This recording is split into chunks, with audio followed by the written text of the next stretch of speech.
जो है वो शुभ फल कब देते हैं, मतलब बेस्ट रिजल्ट कब देते हैं। सभी का क्वेश्चन ये होता है कि, और राहु केतु से सभी डराते हैं, छाया है, अंधकार है, काला जादू है।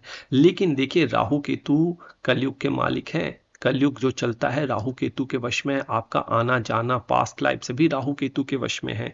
तो कब ये उत्तम फल देते हैं, इसको आपने गौर करना है, वीडियो को अंत तक देखें। ठीक है, देखिए राहु केतु की महादशा और अंतरदशा सभी के जीवन में, सभी के लाइफ काल में हमेशा आती है, जिसे हम एमडी एडी से करते हैं। ठीक है, तो ये भी बहुत उत्तम फल देते हैं, इसको आपको नोट करके चलना है।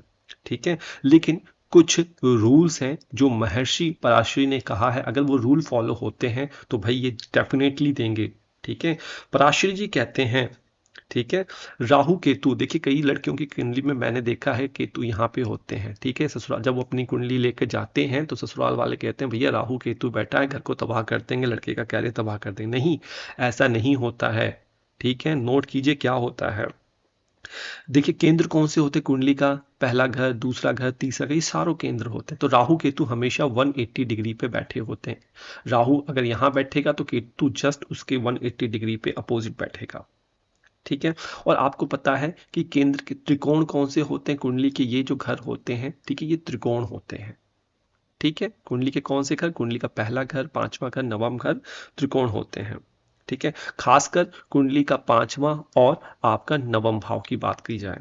ठीक है, अगर पांचवें घर का मालिक, नौवें घर का मालिक अगर राहु के साथ बैठ जाए, केतु के साथ बैठ जाए, ठीक है, या तो बैठा हो, ठीक है, या फिर वो इनको देख रहा हो, एक्सपेक्ट दे रहा हो। आगे बात समझ में? ठीक है, इस बात को समझ ले, या तो उन पर प्रभाव डाले, ठीक है, एक बात, या फिर ठीक है उनके साथ बैठा हो तो ये शुभ फल देने में बाध्य हो जाते हैं, शुभ फल ही देंगे। ये पांचवें त्रिकोण और नवम त्रिकोण के स्वामियों की इफेक्टिवनेस को बढ़ा देते हैं। ठीक है, इस बात पर आप समझिए।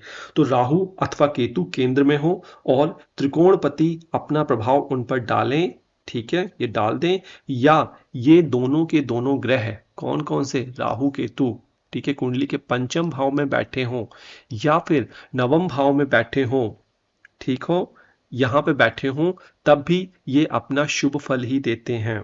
थोड़ा सा डिले करेंगे लेकिन शुभ फल ही देंगे।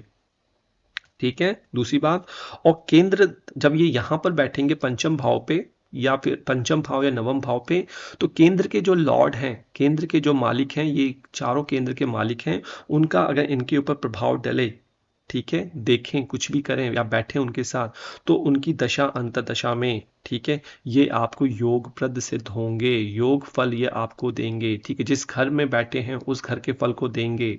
ठीक है, धन देंगे आपको, पदवी देंगे। ठीक है, आगे बात समझ में आपको, सिंपल सा लॉजिक है। एग्जाम्पल समझना चाहते हैं, चलिए मैं एक एग्जाम्पल यहाँ पे ले लेता हूँ आपके लिए। ठीक है, एग्जाम्पल ले लो। चलिए हम एक कुंडली लेते हैं जो कि हमारे एक मेंबर की है, जिन्होंने ज्वाइन करके हमसे मॉड्यूल सीख रहे हैं, उनका कर्क लग्न में जन्म हुआ है। ठीक है, इस नंबर का लिखा हुआ है। ठीक है, उनका जब राहु और केतु की महादशा चली तो उनको संतान की सुख प्राप्ति हुई। ठीक है, बाकी उन्होंने डॉक्टरों को दिखाया, डॉक्टरों ने कहा जी भैया कुंडली में ये प्रॉब्लम है, आप आईवीएफ करवा लीजिए, आईयूआई करवा लीजिए। ठीक है, उनकी कुंडली में था क्या, उनकी कुंडली में राहु महाराज बैठे हुए थे कुंडली के पंचम भाव में और केतु बैठे हुए थे कुंडली के 11वें भाव में। ठीक है, तो पहली बार यहाँ बच्चे की तो प्रॉब्लम देंगे, बैठे हैं तो प्रॉब्लम आएगी। ठीक है, केतु यहाँ पे बैठे हुए हैं तो प्रॉब्लम आएगी, बहुत मेडिसिन करवाई उन्होंने लेकिन हार नहीं मानी। ठीक है, अब इनकी कुंडली में था क्या, इनकी कुंडली में ये था कि मंगल देव इनकी कुंडली के बनते हैं चौथे घर के मालिक। ठीक है, शुक्र देव कुंडली के बनते हैं दसम घर के मालिक। ठीक है, शुक्रदेव इनकी कुंडली में बैठे थे राहु देव के साथ, कहां पे, कुंडली के पंचम भाव में। ठीक है, तो संबंध क्या बन गया, केंद्र का संबंध बन गया किसके साथ, त्रिकोण के साथ बन गया। ठीक है, जब इनकी शुक्र में राहु की अंतरदशा आई, ठीक है, कंसीविंग हो गई। Clear cut. तो यही मैं आपको समझाना चाहता हूं कि राहु जब केंद्र के साथ संबंध बना दे, ठीक है, अगर मान लीजिए ऐसा ना होता इस चार्ट में, अगर ऐसा ना होता इस चार्ट में, ठीक है, राहु देव जो होते हैं वो इनके चार्ट में मान लेते हैं राहु यहां बैठे होते या फिर केतु यहां बैठे होते, ठीक है, केतु यहाँ बैठे होते और बुधदेव जो त्रिकोण के स्वामी हैं, बुधदेव कुंडी में उठकर राहु के साथ बैठ जाते।